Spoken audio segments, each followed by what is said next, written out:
Adam Grant writes, motivational interviewing. We can rarely motivate someone else to change. We are better off helping them find their own motivation to change. Our theme verse comes from Acts chapter 24 verse 10.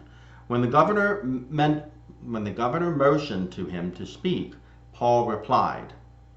I know it's kind of an odd place to stop. One of the greatest lessons I've learned over the past 7 or 8 years is to respond, not react.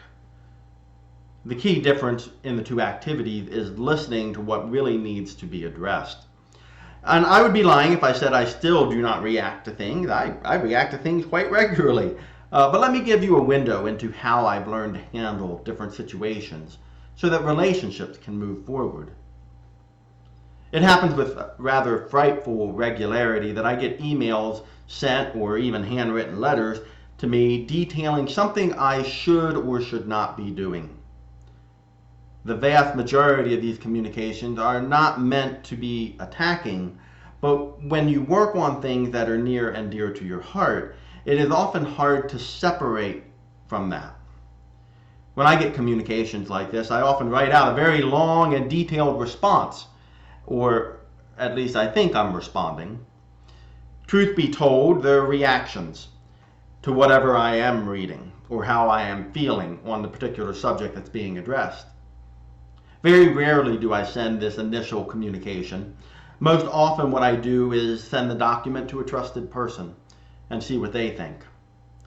Almost without fail, the person who I send it to preview communicates that my reaction is not dealing with this underlying issues. It's not actually dealing with what's being said, it's dealing with my own personal feelings.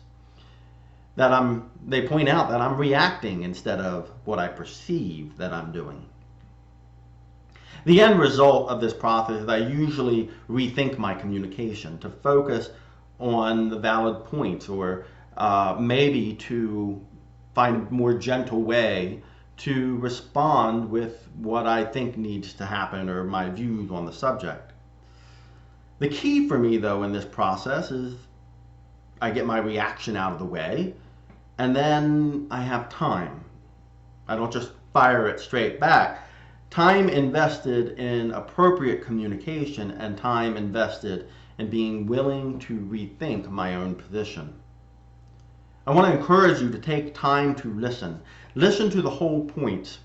Don't react to a small part and miss the intent or the chance to build on a relationship.